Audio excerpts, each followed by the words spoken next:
अस्सलाम वालेकुम व्यूअर्स, मेरा नाम मोहम्मद इमरान है। मैं अपने चैनल पाक न्यूज़ से आप लोगों को खुशामदीद कहता हूं। नए आने वाले से पहले काइंडली चैनल को सब्सक्राइब कर दे और बेल आइकन को दबा दें। शुरू अल्लाह के नाम से जो बड़ा मेहरबान और निहायत रहम करने वाला है। व्यूअर्स, आज हम बात करेंगे इमरान खान साहब क्या माफ़ी मांगेंगे। सुहेल वड़ाइच साहब ने जो इंटरव्यू किया है आर्मी चीफ साहब का, उसके बारे में बात की जाएगी। बुनेर में सैलाब जदगान जो है उनका क्या नुकसान हुआ है और कितनी कीमती जानें जो हैं वो ज़ाया हुई हैं, उसके बारे में बात करेंगे। केपी के गवर्नमेंट का बड़ा ऐलान और ज़ईम लगारी साहब का 3 दिन का जिस्मानी रिमांड, जो कि एक सहाफ़ी हैं। बात स्टार्ट करते हैं इमरान खान साहब के माफ़ी मांगने से। पूरे का पूरा हमारा जो इलेक्ट्रॉनिक मीडिया है वो इस वक्त इस काम के पीछे जुड़ा हुआ है। उनको इस चीज़ के लिए पे किया जा रहा है कि इमरान खान साहब के बारे में मार्केट के अंदर ये अफवाह फैलाई जाए कि इमरान खान साहब डील के लिए तैयार हो रहे हैं और वो डील कर लेंगे और डील करके ही उनको बाहर आना पड़ेगा और उनको तरह तरह के इमरान खान साहब को वास्ते दिए जा रहे हैं। और इसका जो आप लोगों ने पिछले दिनों में एक सेशन हुआ है, जनाब सुहेल वड़ैच साहब ने जो आर्मी चीफ साहब का इंटरव्यू किया है और उसके बाद उन्होंने मुख्तलिफ लोगों के साथ ये बात शेयर की है, ट्वीट किए हैं और मैसेजेस जो इलेक्ट्रॉनिक मीडिया हमारा चला रहा है वो उन्होंने सुहेल वड़ैच साहब के चलाए हैं।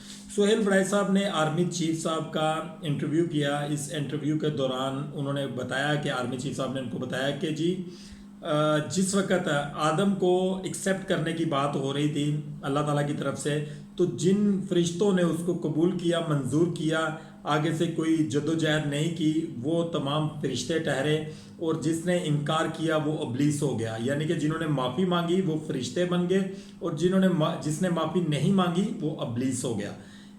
जो सुहेल वड़ैच साहब हैं, जो उन्होंने उनका आर्मी चीफ साहब का जो बयान, जो आर्मी चीफ साहब ने उनके साथ इंटरव्यू में बातें कहीं, वो सारी की सारी उठाकर उन्होंने मीडिया के सामने रख दी। सुहेल वड़ैच साहब ने अपनी तरफ से उन्होंने ये बताने की कोशिश की कि आर्मी चीफ साहब जो हैं वो ये बात चाह रहे हैं कि इमरान खान साहब माफ़ी मांगे। यानी कि उनके कहने का मतलब ये है कि आर्मी चीफ साहब का ये भी कहना है कि इमरान खान साहब के ऊपर केस तो कोई नहीं है। यानी कि ना कोई 9 मई का केस है, ना कोई 26 नवंबर का केस है, ना कोई 190 मिलियन पाउंड केस है, ना कोई वो जो इन्होंने खुला का केस और उसकी वाइफ के ऊपर डाला था, ना वो कोई केस है। ऐसा कोई भी केस इमरान खान साहब के ऊपर नहीं है। इमरान खान साहब के ऊपर केस है तो सिर्फ माफ़ी मांगने का है। इमरान खान साहब माफ़ी मांगे, सर झुकाएं और बाहर आ सकते हैं। सुहेल वड़ैच साहब ने पाकिस्तान की अवाम के, पाकिस्तान के बच्चों के वास्ते इमरान खान साहब को डाले हैं कि आप माफ़ी मांगे और माफ़ी मांग कर आने वाले इलेक्शन तक खामोश होकर बैठ जाएं तो आपको बाहर लाया जा सकता है।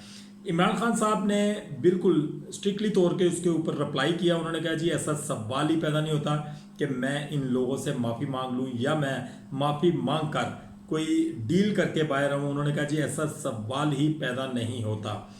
2 साल कुछ दिन हो चुके हैं इमरान खान साहब को अंदर, जनाब अराउंड 2 साल 13 दिन के करीब आज हो चुके हैं। अगर इमरान खान साहब ने अगर डील करके आना होता तो नवाज शरीफ साहब की तरह पहले 1-2 महीनों के अंदर इमरान खान साहब यूके में अपने बच्चों के साथ होते, या फिर बनी गाला में अपनी रहायशगाह के ऊपर अपनी वाइफ के साथ होते, या फिर मरी की फ़ज़ाओं में घूम रहे होते, जैसा कि नवाज शरीफ साहब हमेशा डील करके भी घूमते रहे और डील के बगैर भी घूमते रहे और जैसा कि आजकल भी वो घूम रहे हैं।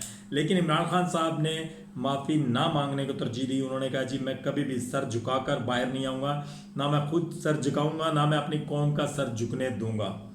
आने वाले दिनों में ये बात सामने आ जाएगी कि इमरान खान साहब जो पिछले 2 साल 13 दिन से स्टैंड बाय एक अपने बयान के ऊपर खड़े हैं और सर झुकाने को तैयार नहीं है, क्या इमरान खान साहब जो सुहेल वड़ैच साहब कह रहे हैं तो उसको एक्सेप्ट करेंगे। सुहेल वड़ैच साहब ने इमरान खान साहब को ये भी कहा कि जी कौम इस वक्त किसी ऐसे सानिया की मुतहम्मल नहीं हो सकती जैसा कि भट्टो के साथ पेश आया। यानी कि भट्टो को जो फांसी लगाई गई थी वो कहते कि कौम ऐसे किसी भी सानिया की मुतहम्मल नहीं हो सकती। यानी कि इमरान खान साहब को डराने की कोशिश की जा रही है और डराने की भी उस शख्स को कोशिश की जा रही है जो खुद ये बात कह चुका है कि मैं डील नहीं करूँगा, मुझे मरना पसंद है, मुझे फांसी लगना पसंद है, लेकिन मैं कभी भी डील करके बाहर नहीं आऊँगा। क्या ऐसे जज्बे वाले इंसान को तोड़ा जा सकता है? इसका फैसला कौम करेगी। इसका फैसला आने वाले दिन करेंगे, आने वाले महीने करेंगे। क्या कि इस शख्स को तोड़ा जा सकता है या फिर 13 जमातों के जो रहनुमा थे और विद इस्टेब्लिशमेंट, क्या इनकी तमाम तर जो पेशन गोइयाँ थी इमरान खान साहब के बारे में वो तमाम की तमाम गलत साबित हुई हैं।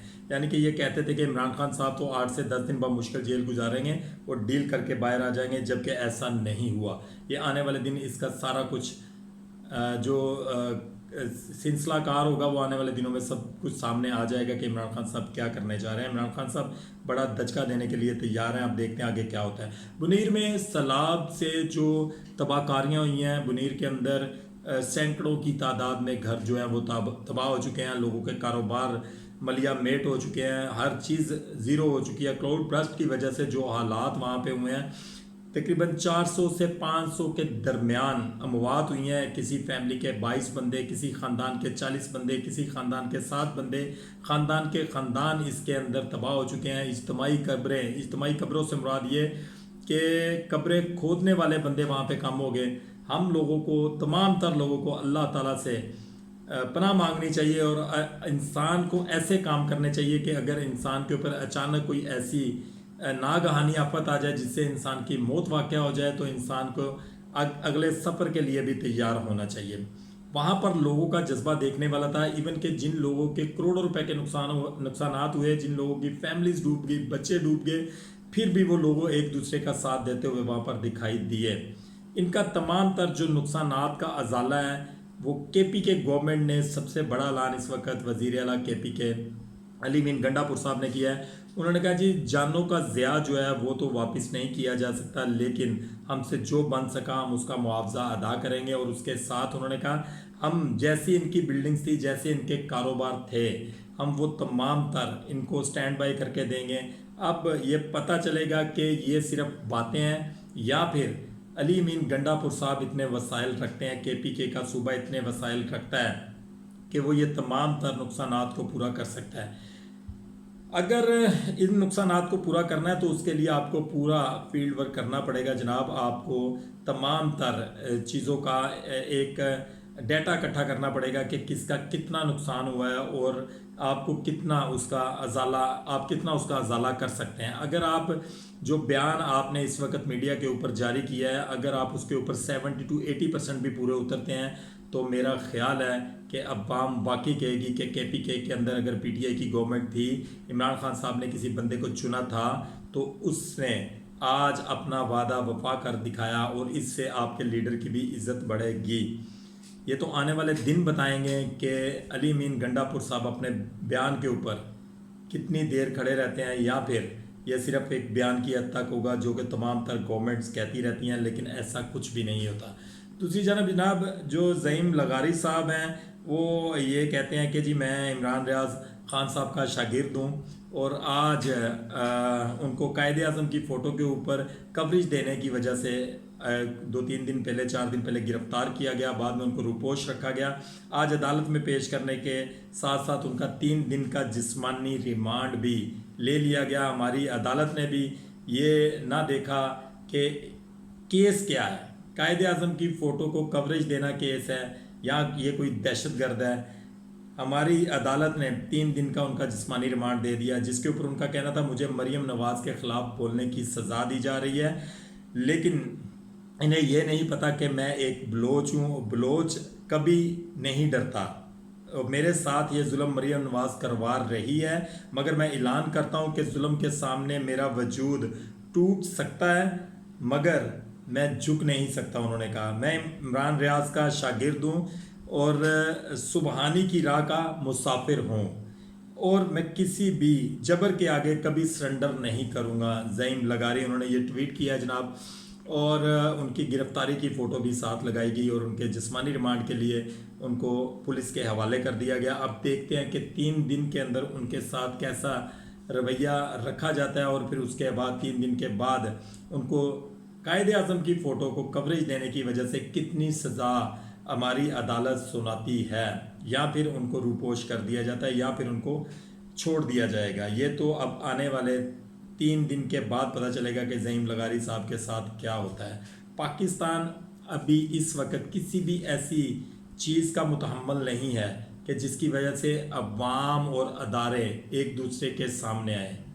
हमारी ये रिक्वेस्ट है हमारी गवर्नमेंट से, हमारी इस्टेब्लिशमेंट से, हमारे अदारों से, हमारी लॉ इन्फोर्समेंट एजेंसी से, हमारी पुलिस से कोई भी ऐसा काम करने से गुरेज करें जिससे पाकिस्तान की अवाम और आप लोग आमने सामने हो, क्योंकि पाकिस्तान के अंदर इस वक्त कोई भी ऐसी इंतशारी बात नहीं चल सकती, नहीं हो सकती कि पाकिस्तान के अंदर किसी भी नई जंग का आगाज़ हो। पाकिस्तान के अपने जो शहरी हैं ये आपके ही पाकिस्तान के रहायशी हैं, इनके साथ जो आप लोगों ने सलूक रवान रखा हुआ है, आप लोगों को चाहिए कि इन तमाम चीज़ों को कंट्रोल करें और पाकिस्तान की अवाम के साथ सीसा पिलाई हुई दीवार की तरह हमारे अदारे भी खड़े हों और हमारी अवाम भी उनके साथ खड़ी हो। पाकिस्तान की माशियत को स्ट्रॉन्ग करें, पाकिस्तान के गरीब आदमी को भी ताकि कोई तकवीत मिले, कोई ताकत मिले, वो आप लोगों के बारे में कोई अच्छी बात सोचे। मेरी दुआ है कि अल्लाह ताला हमारे मुल्क के ऊपर किसी ऐसे हुक्मरान को मुसल्लत करे जो हमारे मुल्क को कानून, शरीयत और इस्लाम के मुताबिक चलाए। मेरी ये भी दुआ है कि आप लोग जहाँ भी रहें खुश रहें, अपना और अपनी फैमिली का ख्याल रखें। पाकिस्तान जिंदाबाद।